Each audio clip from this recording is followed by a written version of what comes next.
Okay. सभी को नमस्कार। हम लोग आगे बढ़ते हैं 65th कारिका पे। इसमें बेसिकली ये कहा जा रहा है कि जब तत्वों का ज्ञान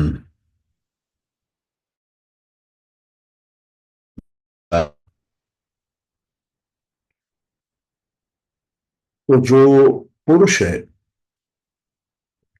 वो एक स्पेक्टेटर की तरह, एक दृष्टा की तरह बिल्कुल प्योर होके आराम से देखता है प्रकृति को।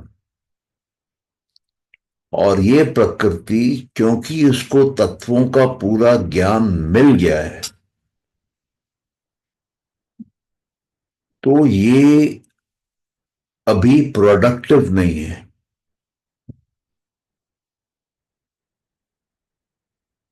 और इसके अंदर जो 7 प्रकार के एवोल्यूशन जो शुरू में आए थे,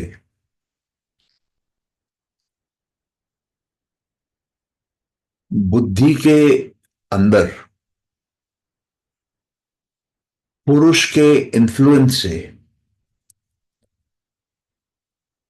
पुरुष को सेटिस्फाई करने के लिए वो अब खत्म हो गए हैं।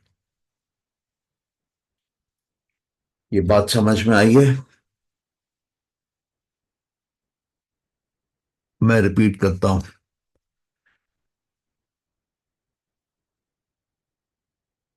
तत्वों की जानकारी प्रकृति को नहीं रहती है।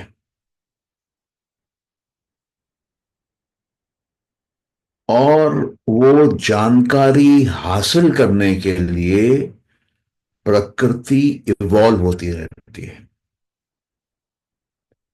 तत्वों की जानकारी कंप्लीट करने के लिए प्रकृति इवॉल्व होती रहती है। कैसे इवॉल्व होती है? एक्सपीरियंस के माध्यम से एक्सपीरियंस करती रहती है। और जब उसको पूरे तत्वों का ज्ञान हो जाता है, तब उसकी एवोल्यूशन बंद हो जाती है। तब वो अपनी एक्टिविटीज बंद कर देती है।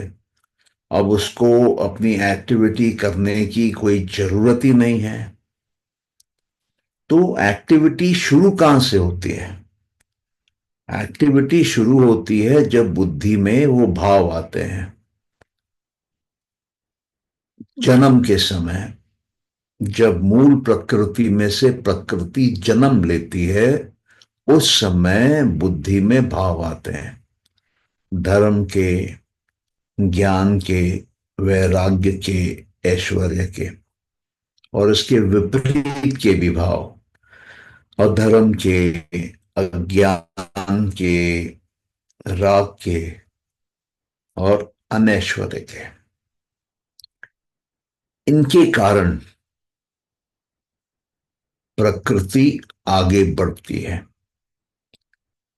क्योंकि बुद्धि में ये रहते हैं भाव, इसलिए ही जीवन चलता है।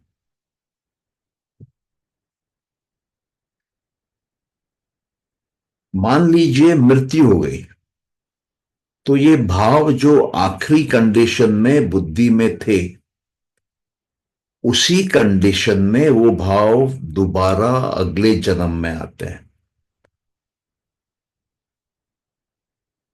बुद्धि कहाँ रहती है? बुद्धि रहती है सूक्ष्म शरीर में। तो मृत्यु के समय जो सूक्ष्म शरीर बाहर निकलता है, स्थूल शरीर को छोड़ के, वो इन भाव को लेके निकलता है। और इन भावों के आधार पे ही अगला जन्म होता है, अगली योनि तय होती है। उसका क्वालिटी, उसका जीवन काल, वो सब तय होता है। तो अगर ये शुरुआत के बुद्धि के भाव नहीं रहेंगे तो आगे का इफेक्ट, आगे का रिजल्ट, आगे का प्रोग्रेशन नहीं आएगा। ये जो भाव हैं यही कारण है जीवन के। ये भाव नहीं रहेंगे तो जीवन का कारण खत्म हो जाएगा। तो जब तत्वों का कंप्लीट ज्ञान मिल जाता है तो ना धर्म रहता है ना अधर्म रहता है, ना ज्ञानता रहती है, ज्ञान कंप्लीट हो जाता है, ना वैराग्य रहता है ना राग रहता है, और ना ऐश्वर्य रहता है ना अनैश्वर्य रहता है। सारे भाव खत्म हो जाते हैं। अब जो पुरुष है वो प्रकृति को एक प्योर स्टेट में देखता है। बुद्धि प्योर हो जाती है, बुद्धि के अंदर से ये भाव निकल जाते हैं। या तो ऐसा भी बोल सकते हैं कि बुद्धि के अंदर से रजस और तमस निकल जाते हैं। बुद्धि कंप्लीटली सात्विक हो जाती है। जब बुद्धि कंप्लीटली सात्विक हो जाती है, प्योर हो जाती है, तब उसकी एक्टिविटी बंद हो जाती है और वो बिल्कुल पुरुष के करीब पहुंच जाती है। और वहां पर तत्वों का ज्ञान भी कंप्लीट हो जाता है। जब तत्वों का ज्ञान कंप्लीट हो जाता है तब कोई भी डाउट नहीं रहता है, कोई भी किंतु परंतु नहीं रहता है, कोई भी अधूरापन नहीं रहता है, कोई भी क्लाउडीनेस नहीं है नॉलेज में। नॉलेज बिल्कुल स्पष्ट, क्लीन हो जाता है। विवेक पूरी परम सीमा पे चला जाता है। डिस्क्रिमिनेट करने की पावर पीक पे आ जाती है। एक एक तत्व अलग दिखाई देता है, उसकी गिनती की जा सकती है, एक, दो, तीन, चार, पांच, छह करके आप 25 तत्वों को डिस्क्रिमिनेट करके इंडिपेंडेंटली, क्लीन तरीके से, क्लैरिटी से काउंट कर सकते हैं। और ये जो देख रहे हैं आप 25 तत्व, ये क्या है? ये पूरी क्रिएशन है। पूरी क्रिएशन क्लियर दिखती है, पूरी क्रिएशन स्पष्टता से दिखती है। पूरी क्रिएशन बोलिए कि रेजर शार्प दिखती है। और कुछ जानने की जरूरत ही नहीं है। होता यह है कि जब पुरुष मूल प्रकृति के पास आता है तो मूल प्रकृति इक्विलिब्रियम में होती है, शांति में होती है, डॉर्मेंट होती है, स्लीपिंग होती है। लेकिन उसमें वो तीन गुण होते हैं, रजस, सत्व और तमस, लेकिन बैलेंस में होते हैं। लेकिन पुरुष के पास आते ही पुरुष की चेतना के कारण, पुरुष के कॉन्शियसनेस के कारण मूल प्रकृति को एक झटका लगता है। आप बोल सकते हैं एक किस्म का बिग बैंग होता है। और जो झटका लगता है उससे रजस आता है, और रजस के कारण एक मोमेंटम आ जाता है। तो जो मूल प्रकृति है उसमें एक गुण है कि वो पैदा करती है। वो पैदा होती नहीं है लेकिन वो पैदा कर सकती है। तो पुरुष के पास आने से वो पैदा करती है एक्साइटमेंट में। जो मटेरियल इनर्ट है, जिसमें कोई इंटेलिजेंस नहीं है, जो अचेतन है, चेतन तत्व के पास आने से उसको झटका लगता है। वो रजस, तमस और सत्व का बैलेंस बिगड़ता है और राजसिक हो जाता है और एक बिग बैंग होता है। और वो बिग बैंग के साथ प्रकृति चलना चालू करती है, पैदा होना चालू करती है, हाथ पांव मारना चालू करती है, बढ़ना चालू करती है। और वो बढ़ के पहले बुद्धि बनाती है, और बुद्धि भी नहीं रुकती है, वो बुद्धि से भी आगे अहंकार बना। और अहंकार भी वो तत्व है जो आगे बनाता है, फिर रुकता नहीं है। वो ज्ञान इंद्रियां, कर्म इंद्रियां, मानस बनाता है। लेकिन ज्ञान इंद्रियां, कर्म इंद्रियां, मानस तक वो ऊर्जा, वो एनर्जी खत्म हो जाती है। वहां पे एक किस्म का स्लो डाउन हो जाता है, रुक जाता है। उसके बाद वो कुछ प्रोड्यूस नहीं कर सकता है।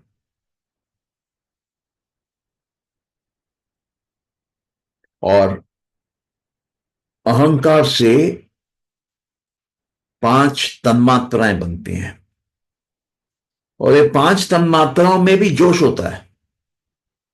ये भी आगे पैदा करती है, ये पंचमहाभूत पैदा करती है, एक सीक्वेंस में पैदा करती है, एक ऑर्डर में पैदा करती है, एक सीरीज में पैदा करती है, एक के बाद एक पैदा करती है।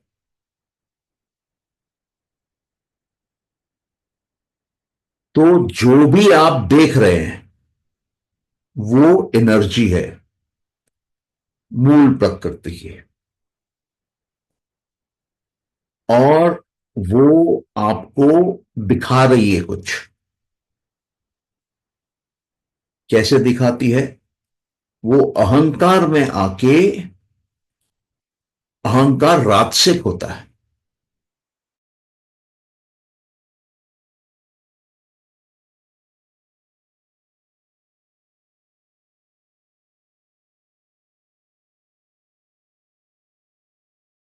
है स्पीड से।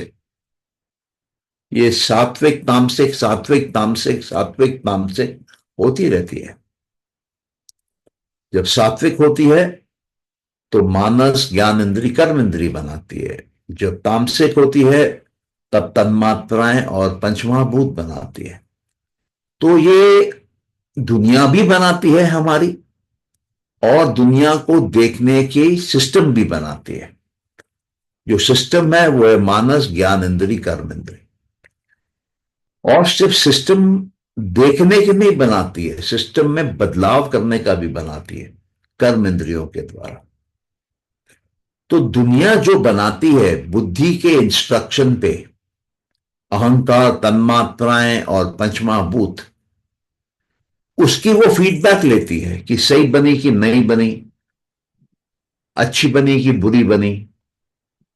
और उसको वो मॉडिफाई भी करती है थोड़ा बहुत।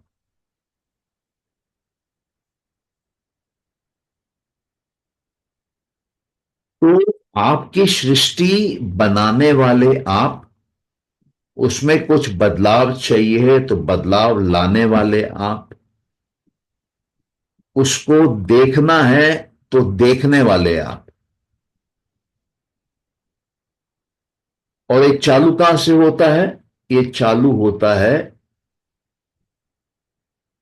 पुरुष से। पुरुष क्या है? ना पैदा होता है ना पैदा करता है, ना उसको कोई क्रिएट कर सकता है, ना वो कुछ क्रिएट करना जानता है। वो कुछ करता ही नहीं है। वो सिर्फ ज्ञान लेता है। वो सिर्फ देखता है, देख के ज्ञान लेता है। किसका ज्ञान लेता है?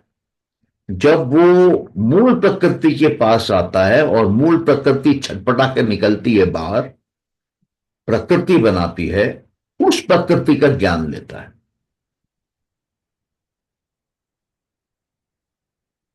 और उस प्रकृति का ज्ञान वो उसके बुद्धि से लेता है। और बाकी बुद्धि के बाद जो कुछ भी हो रहा है वो पूरा ज्ञान मानस अहंकार को देता है, अहंकार बुद्धि को देता है, बुद्धि में पुरुष देखता है।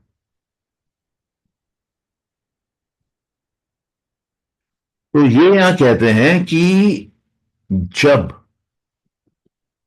प्रकृति का पर्पस ही है बनने के बाद, शुरू होने के बाद प्रक्रिया पुरुष को दिखाते रहने की, भोग कराते रहने की कि क्या हो रहा है, तो वो कराती रहती है।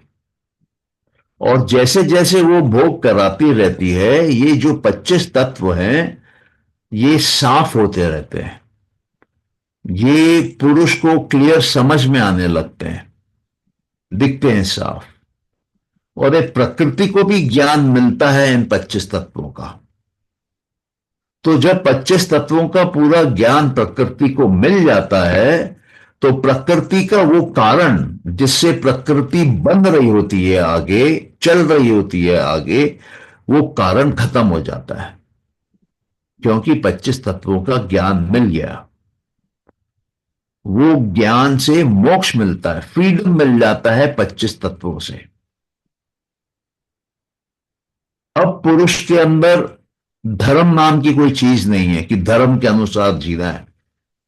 जो मोक्ष में है वो महाभारत नहीं करेंगे, जो मोक्ष में है वो रामायण नहीं करेंगे। जो नहीं है, जो बंदिश में है, जो फंसे पड़े हैं वो करेंगे। जो तत्वों के बंदिश में है वो करेंगे। जिनके अंदर धर्म अधर्म है वो करेंगे। जिनके अंदर ज्ञान अज्ञानता है वो करेंगे। जिनके अंदर राग और वैराग्य है वो करेंगे। जिनके अंदर ऐश्वर्य है और अनैश्वर्य है वो करेंगे।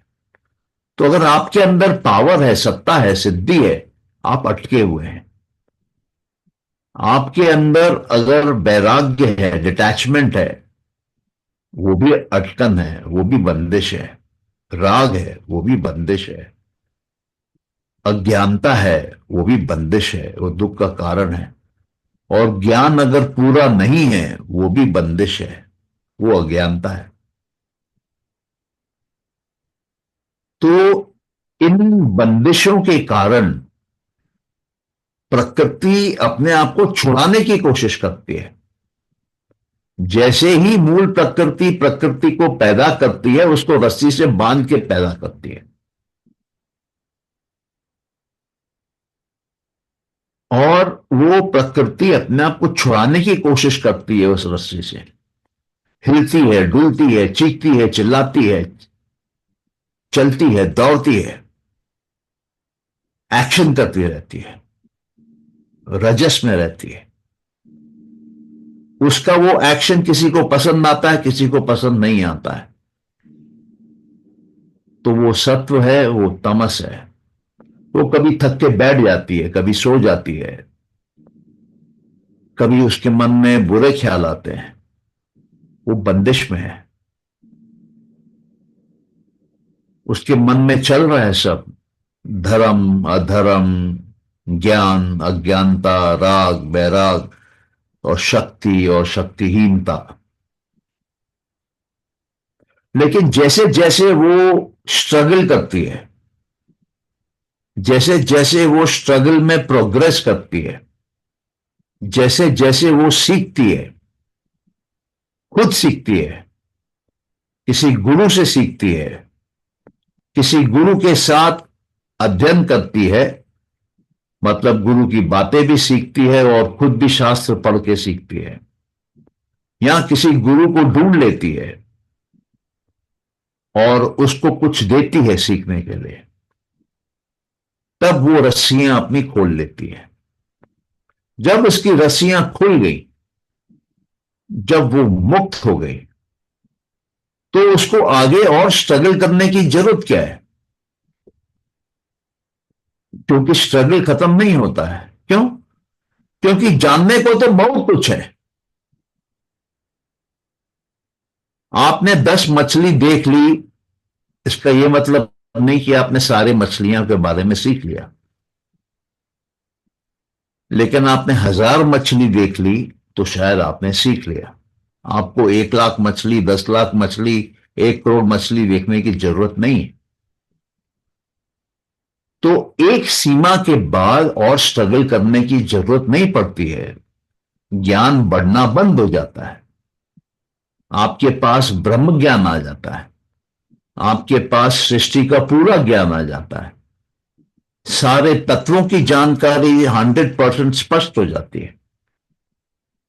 तो जब आपको पूरी सृष्टि का दर्शन होता है क्लियर, वो मुक्ति है। अब आप झगड़े में नहीं हैं, आप कंफ्यूजन में नहीं हैं, आप दुख में नहीं हैं, नहीं आप सुख में हैं, आप दृष्टा हैं, आप देख रहे हैं सृष्टि को बिना सृष्टि से प्रभावित हुए, वो मोक्ष है। और जैसे मैंने पहले कहा, मोक्ष की अवस्था में जैसे आपको खाना कोई परसे, ना मीठा हो ना नमकीन हो, ना उसमें मिर्च हो ना उसमें खटास हो, कोई स्वाद नहीं हो, वो मोक्ष है।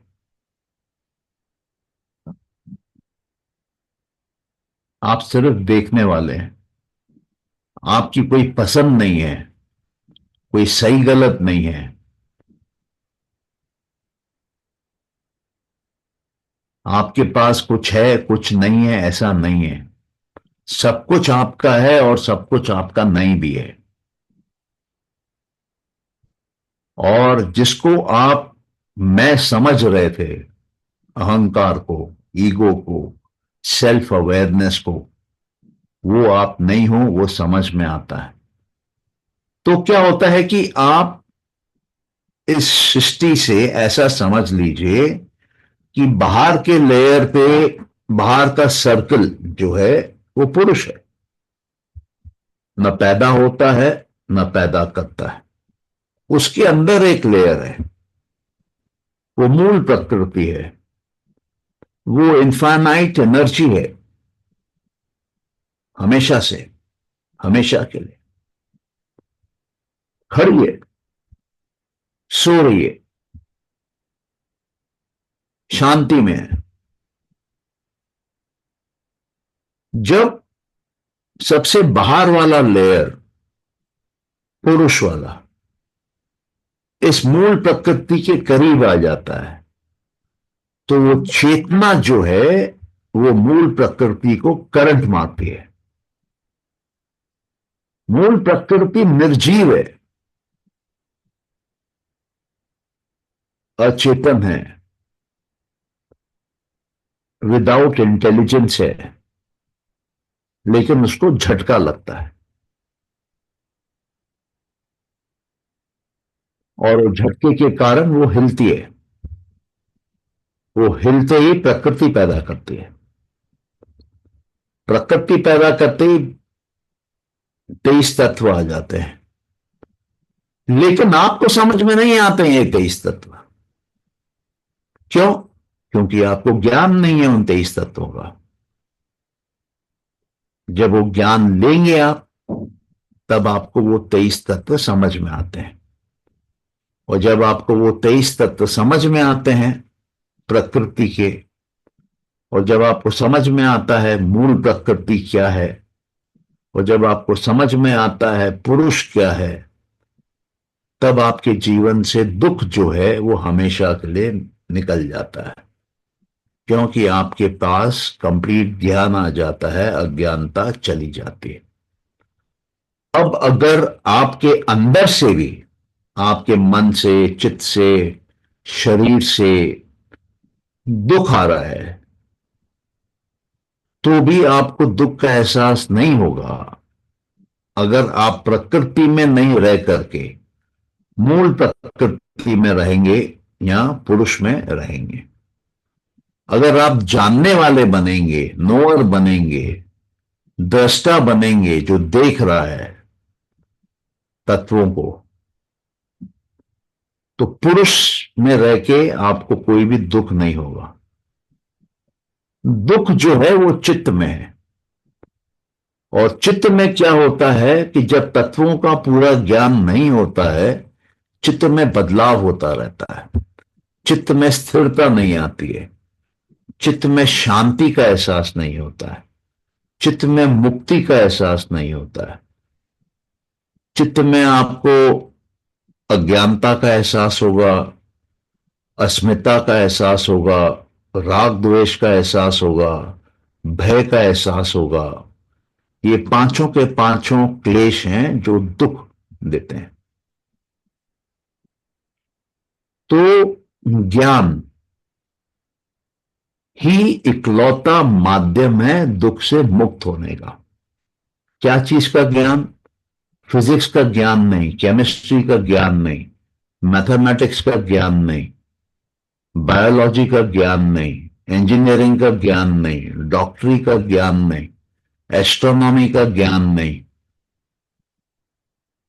ज्ञान प्रकृति, मूल प्रकृति और पुरुष का।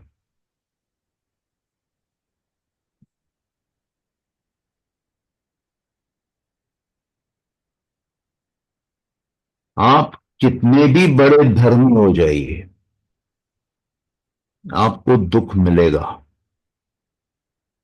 राम को भी दुख मिला, कृष्ण को भी दुख मिला। आप कितने भी बड़े वैरागी हो जाइए, सन्यासी हो जाइए, आपको दुख मिलेगा। आप कितने भी शक्तिशाली हो जाइए, रावण बन जाइए,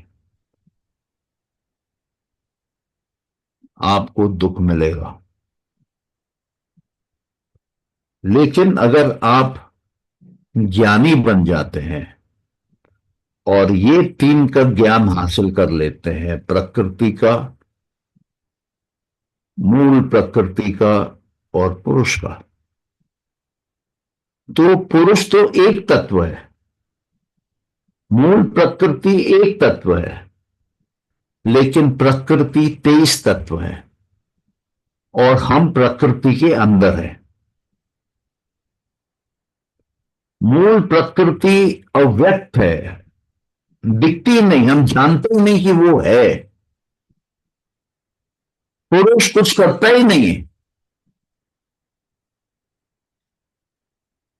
न उसमें कोई गुण है, न उसका कोई आकार है, न वो पैदा होता है, न वो कुछ पैदा करता है। तो क्या हमको उसका ज्ञान है? प्रकृति में हमको उसका भी ज्ञान नहीं। हमको ज्ञान ऑटोमेटिकली जन्म से मैं और मेरा का मिलता है, और समाज भी देता है मैं और मेरा का। तो ये 23 तत्व जो है ये कंफ्यूजन में रहते हैं, और जैसे जैसे ये हमारा एक्सपीरियंस बढ़ता है प्रकृति के अंदर इन 23 तत्वों का, जब हम अध्ययन करते हैं सही लिटरेचर का, जब हमको गुरु मिलता है जो अपने शब्दों के माध्यम से ये सांख्य समझाता है।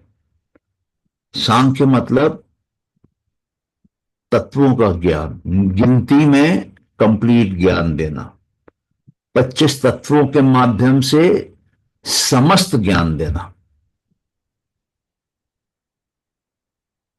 या अगर हम गुरु के साथ सुनते हुए और खुद का अध्ययन करते हुए हम ज्ञान लेते हैं,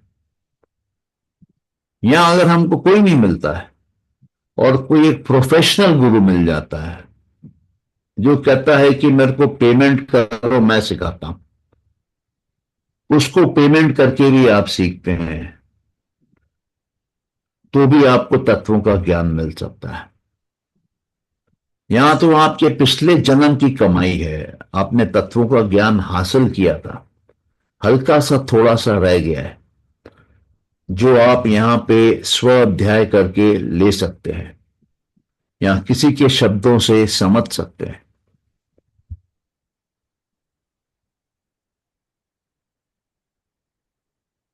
तो मुक्ति ज्ञान देती है।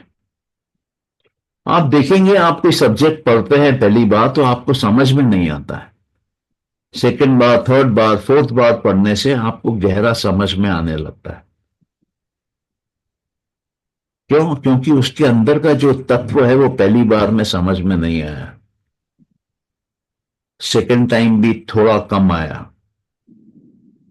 थर्ड टाइम थोड़ा ज्यादा समझ में आया, और करते करते आप उस सब्जेक्ट को पूरा समझने लगते हैं, फिर उसके मास्टर बन जाते हैं, फिर आप औरों को समझाने लगते हैं, और औरों के अंदर वो क्लैरिटी लेके आते हैं, जिससे उनको वो 25 तत्व समझ में आते हैं। अब वो औरों को आगे जाके समझा सकते हैं। तो इन 25 तत्वों में कौन बना रहा है? हम बना रहे हैं, ये पुरुष बना रहा है। किसके माध्यम से बना रहा है? ये पूरी प्रकृति ऊर्जा है, एनर्जी है, मैटर है। जब हमारा पुरुष मूल प्रकृति को, जिसमें इनफाइनाइट एनर्जी है, जिसको हम नहीं देख सकते हैं, उसमें देखता है, उसके प्रति कॉन्शियस होता है, उसके प्रति चेतना जगाता है, वो चेतना वहां जाके छूती है, तब वो मूल प्रकृति हिलती है, और वो जल्दी से 25 तत्व फेंक मारती है बाहर। आप ऐसे समझ लीजिए, जैसे मैंने पहले भी बोला है, कि आप सागर के तट पे बैठे हैं, और सागर के अंदर 3 मछलियां हैं। जैसे ही आपने सागर को देखा, आपकी चेतना ने सागर को देखा, मान के चलिए वो सागर एनर्जी की सागर है, और उसमें से वो 3 मछलियां कूद के निकलती हैं ऊपर हवा में, आपको दर्शन देती हैं, आपको अपने तत्व दिखाती हैं। अगर आपको समझ में आ गया, तो वो मछलियां सागर में अंदर चली जाएंगी, उनका काम हो गया। उन्होंने देखने वाले को दिखा दिया अपने आप को, और देखने वाले ने भी पूरा देख लिया एक ही बार में।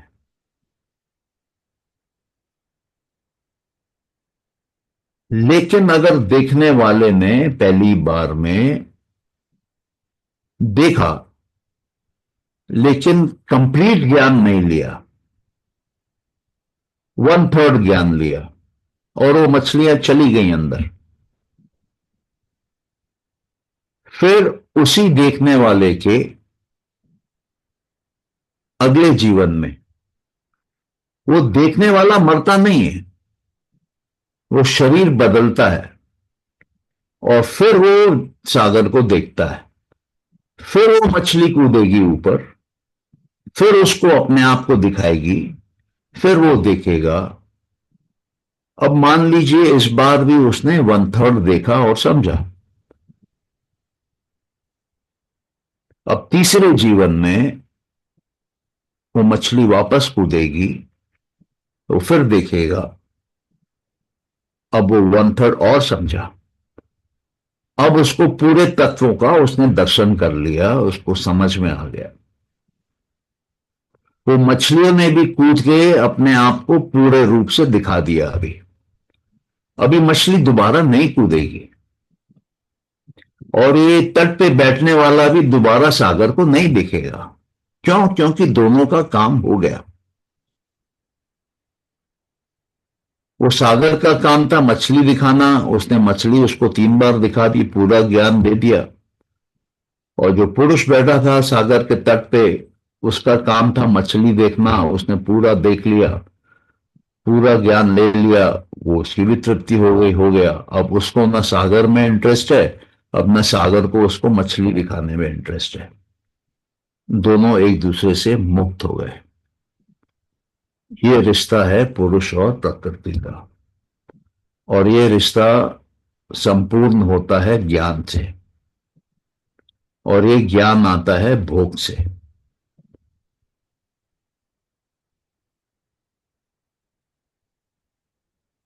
क्लियर है आप सबको?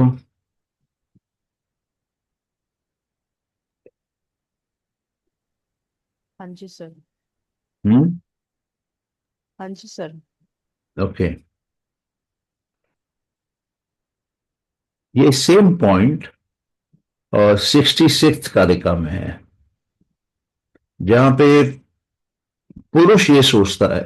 हाँ बोलिए। सर, जब हमारा इंडिविजुअल पुरुष देखता है ना हम्म। मूल प्रकृति की तरफ, तो हमारे भावों के आधार पे ही हमें वो एक्सपीरियंस मिलेगा, हम्म। है ना? हम्म। बस वही कंफर्म कर। हम्म। आपके जो भाव है वो एवोल्यूशन को चला रहे हैं, और वो एवोल्यूशन के कारण है। और जो दिख रहा है उस समय, वो रिजल्ट है उस कारण का। ठीक है। ओके। आप एक एक्सपेरिमेंट कर सकती हैं। अगर आपके मन में कोई पुराना इंसिडेंट है जो आपको डिस्टर्ब करता है, या आपकी गिल्ट फीलिंग है, या आपको लगता है आपने गलत किया, उसको आप इमेजिन करिए, वापस रिकॉल करिए, और उसको इरेज करिए, उसको हटा दीजिए, उसकी उसकी वीडियो देख के डस्टर से मिटा दीजिए। इमिडिएटली जो आपकी इंटरनल फीलिंग है वो चेंज हो जाएगी। आपको हल्का लगने लगेगा, लाइट लगने लगेगा। क्यों? क्योंकि जो कारण था उसको आपने चेंज किया, तो रिजल्ट आज का चेंज हो गया। हम अपने पूरे जीवन को चेंज कर सकते हैं। हमारे जीवन के अंदर बुद्धि में संस्कार है, योग में संस्कार बोलते हैं, या वृत्तियां हैं, या क्लेश हैं, या कर्म है, या कर्मों के फल है। इनको मिटाना है। इनको आप इमेजिन करके मिटा लीजिए, इनको आप डिटैच करके मिटा लीजिए वैराग्य से, इनको आप कंसंट्रेट करके मिटा लीजिए, धारणा ध्यान समाधि करके। इनको आप ईश्वर की भक्ति करके मिटा लीजिए। ईश्वर को डिफाइन किया हुआ है। ईश्वर वो है जिसको जीरो कंटेंट है, जिसमें संस्कार नहीं है, जिसमें कर्म नहीं है, कर्म फल नहीं है, क्लेश नहीं है। तो जिसमें कुछ नहीं है उस पे आप ध्यान लगाएंगे तो आप उसकी तरह हो जाएंगे।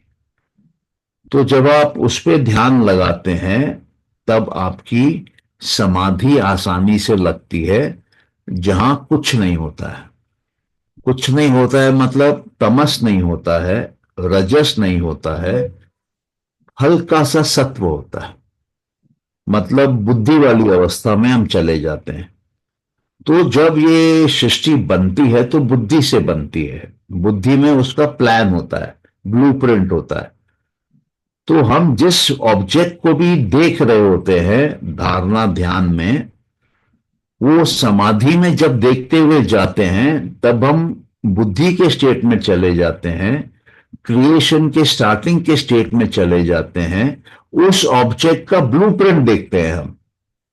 तो हमको बहुत ही इंटरनल नॉलेज मिलती है उस ऑब्जेक्ट की, जो कि औरों को नहीं मिलती है, क्योंकि उन्होंने वो साधना करके, वो रेजर शार्प विजन जनरेट करके समाधि नहीं लग रही उनकी। अच्छा, ये एक। दूसरा, समाधि भी 7 प्रकार की है, अलग अलग माइंड में है। तो हर माइंड में क्रिएशन है, हर माइंड में कुछ प्रोग्रामिंग है।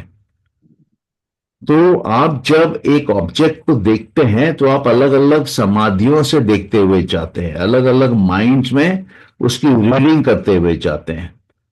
तो जो अंदर के माइंड तक जा सकता है उसकी प्रज्ञा हाईएस्ट होती है, और जो बाहर के माइंड तक देखता है उसकी प्रज्ञा लोएस्ट होती है। तो योग में ईश्वर, वैराग्य और ध्यान समाधि के माध्यम से ये होता है। और ये तीनों को प्रोसेस किया हुआ है कॉम्बिनेशन में अष्टांग योग में। सांख्य में ये तत्वों के आधार पे होता है। जब आप तत्वों को समझ में लगते हैं तब एक्चुअली आप क्रिएशन को समझ रहे हैं। योग में आप क्रिएट नहीं कर रहे हैं, योग में क्रिएशन है। आप क्रिएशन में साधना कर रहे हैं, अभ्यास कर रहे हैं और क्रिएशन से मुक्त हो रहे हैं। लेकिन यहां पर आप क्रिएशन कर रहे हैं। आपका पुरुष जाके मूल प्रकृति को छेड़ता है, ऐसा समझ लीजिए, और वहां से क्रिएशन चालू हो जाती है और वो आपको दुख देती है, क्योंकि क्रिएशन कंप्लीटली फॉर्म नहीं हुई है, परफेक्शन में फॉर्म नहीं हुई है, अभी उस प्रोसेस में है, चल रही है। तो जब तक वो बनती रहेगी तब तक आपको दुख देगी, और जब जब बनते बनते वो ज्ञान ले रही है, अपना बनने का प्रोसेस ठीक करते जा रही है, मार्ग में टीचर ले रही है, सीख रही है, ग्रंथ उठा रही है, अध्ययन कर रही है, तो वो नॉलेज में परफेक्ट होती जा रही है और वो क्रिएशन जो बन रही है वो परफेक्ट बनने लगती है। और जब वो बिल्कुल परफेक्ट बन जाती है तब वो क्रिएशन हर परिस्थिति में आपके लिए आनंद ही जनरेट करेगा, चाहे आपको ट्रिगर कहीं से भी आए। मतलब आप अंदर में जब बोल लीजिए कि तन्मात्राओं के आधार पे आपने पंचमहाभूत बनाए हैं, तब आपने अपने आप को देखा है उसमें, अपने माता पिता को देखा है और जानवरों को देखा है, या देवी देवताओं को देखा है, पितरों को देखा है, राक्षस को देखा है, पिशाच को देखा है, गंधर्व को देखा है। आपने अपने बुद्धि के स्क्रीन में जिसको भी देखा है वो आपकी क्रिएशन है, और वो आपको दुख दे सकते हैं। वो देवता भी आपको दुख दे सकते हैं, पितृ दुख दे सकते हैं, ग्रहों का दुख आ सकता है, पिता से आ सकता है, पत्नी से आ सकता है, आपके शरीर के आ सकता है, आपके अंदर के डिप्रेशन से आ सकता है। लेकिन जब ये तत्वों का पूरा ज्ञान आ जाता है, वो स्क्रीन में जो पिक्चर बनती है वो आनंद की बनती है। सब कोई आनंद में उसमें रहते हैं, चाहे वो देवी देवता हो, जानवर हो, राक्षस हो, आप हो, कोई भी हो। क्यों? क्योंकि वो क्रिएशन आपने परफेक्ट कर ली है अभी। और जब आपको क्रिएशन परफेक्ट बनानी आ जाएगी तो ये मैनिफेस्टेशन की हाईएस्ट साइंस है, ये एवोल्यूशन की हाईएस्ट साइंस है। इसमें आप ब्रह्मांड की रचना कर रहे हैं, और जो डार्विन की थ्योरी ऑफ एवोल्यूशन है वो बकवास है, क्योंकि वो बात करता है एक लाइफ फॉर्म से दूसरे लाइफ फॉर्म के अंदर एवोल्यूशन की। हम बात कर रहे हैं सृष्टि के आरंभ से लेके सृष्टि के अंत तक की, क्योंकि जब 25 तत्वों का आपको ज्ञान मिल जाता है और जब आपने सृष्टि परफेक्शन में बना ली है, तो अब उसको क्या करना है? अब वो गेम खत्म हो गया। अब आप उसको लपेट के मूल प्रकृति में डाल देंगे उस क्रिएशन को। और पुरुष ने भी गेम खेल ली, देख लिया, तो पुरुष मूल प्रकृति को छेड़ेगा नहीं।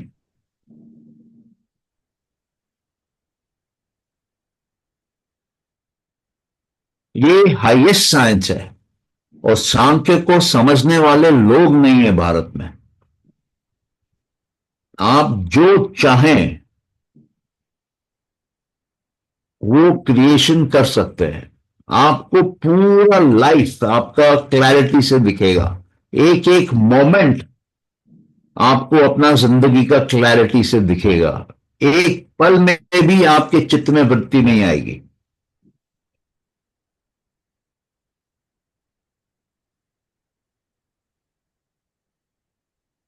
और इसमें कोई पूजा पाठ नहीं है, इसमें कोई मंत्रों का उच्चारण नहीं है, इसमें कोई तपस्या नहीं है, इसमें कोई आपको औषधि नहीं लेनी पड़ रही है। इसमें आपको ध्यान नहीं लगाना है, समाधि नहीं करनी है। क्यों? क्योंकि बाकी सब सिस्टम्स में बने हुए सृष्टि में आप हैं और आप उसको जस्टिफाई कर रहे हैं कि ये कैसे कैसे हुआ। यहां आप उससे निकलने की कोशिश कर रहे हैं, जहां पर आप आ गए हैं। यहां पर आप बना रहे हैं डे वन से।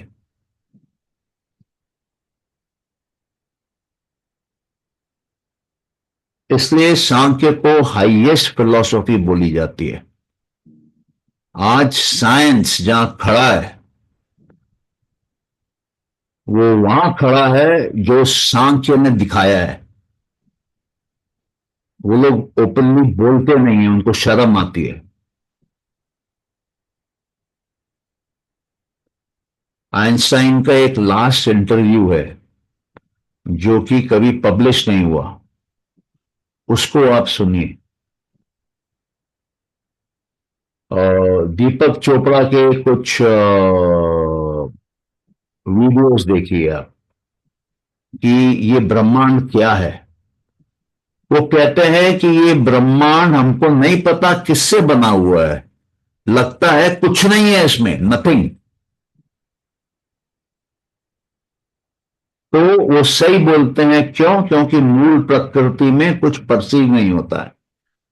मूल प्रकृति अव्यक्त है। अव्यक्त को वो लोग नथिंग बोलते हैं। ये उनकी अंडरस्टैंडिंग की मिस्टेक है। कपिल मुनि बोलते थे कुछ नहीं में से कुछ नहीं निकल सकता है। आपके जेब खाली है, उसमें से 1 रुपया नहीं निकलेगा। जहां कुछ नहीं है वहां से कुछ नहीं निकल सकता है। फिर वो कहते हैं कि प्रकृति जो है वो मैथमेटिकल इक्वेशंस में गायब हो जाती है। हम समझ ही नहीं पाते हैं हम हैं कि नहीं है। ये पूरी की पूरी एक प्रोजेक्शन है। और यही बात ये कहते हैं कि अहंकार से तन्मात्राएं आती हैं, तन्मात्राओं से पंचमहाभूत आता है। अरे हम 3000 साल से बोल रहे हैं कि आप जो भी बाहर देख रहे हैं आपके अंदर से बन के बाहर आ रहा है। और आपके अंदर जो बन रहा है आपके भावों के अनुसार बन रहा है। आप उसको संस्कार बोल लीजिए, कर्म बोल लीजिए। अब लोग उसमें अपनी अपनी थ्योरियां लगाते हैं, अपने अपने मॉडिफिकेशन करते हैं। ओरिजिनल कोई बोलना नहीं चाहता, क्योंकि ओरिजिनल बोलेंगे तो वाहवाही नहीं मिलेगी। अपना कुछ मसाला बनाएंगे तो उसको बेच पाएंगे, अपना करके, मैं और मेरा करके।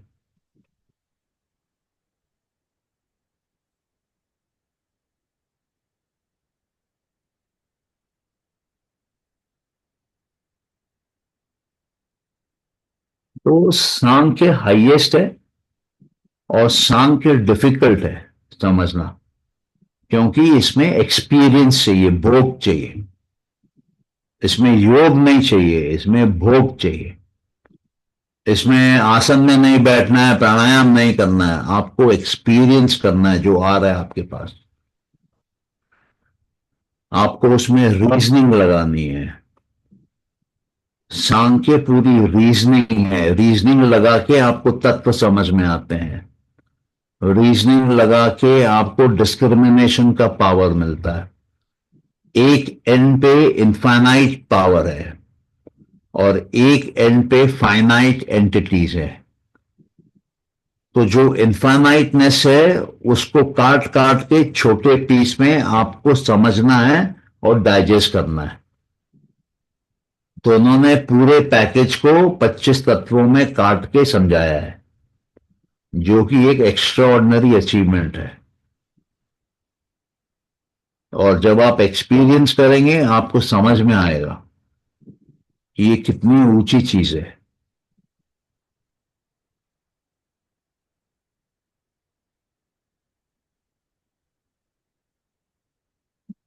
आज यहीं रुकते हैं, किसी का अगर कोई क्वेश्चन है तो पूछ लीजिए।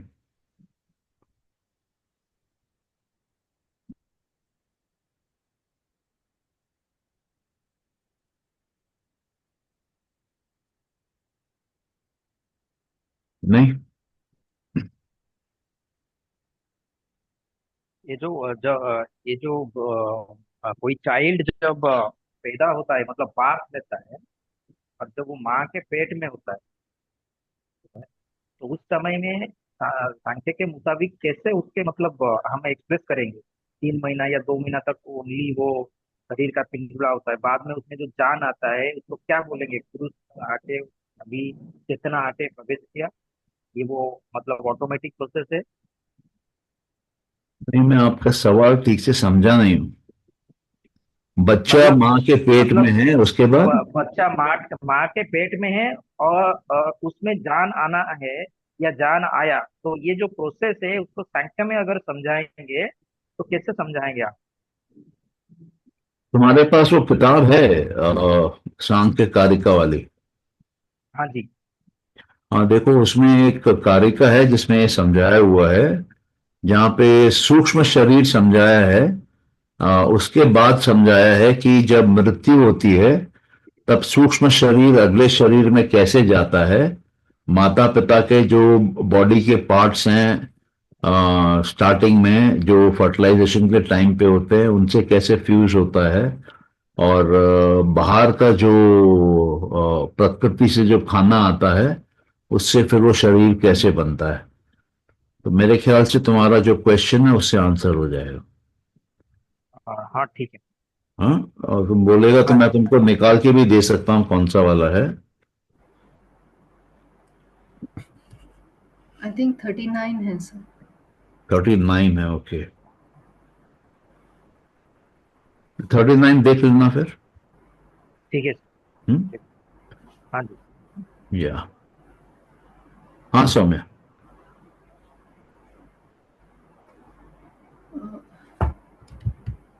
सर ये जो आपने बोला है, एक साइड पे इन्फिनिट पावर है और दूसरे एंड पे फाइनाइट ऑब्जेक्ट्स हैं, तो ये इन्फिनिट पावर मतलब मूल प्रकृति, और उससे जो क्रिएशन होती है तो पंच महाभूत तक आके फाइनाइट ऑब्जेक्ट्स, यही बोल रहे हैं आप? हाँ, एक्चुअली आप इसमें देखेंगे प्रकृति, अ, प्रकृति फाइनाइट है, तो बुद्धि से लेके सब डाउन द लाइन फाइनाइट हो जाता है। उसमें अगर आप वो कारिका देखेंगे आपको वो डेफिनेशन मिलेगा कि प्रकृति और मूल प्रकृति में कॉमन क्या है और डिफरेंट क्या है। अच्छा, ओके, ठीक ठीक है, है। ठीक है सर। हम्म। और किसी का क्वेश्चन?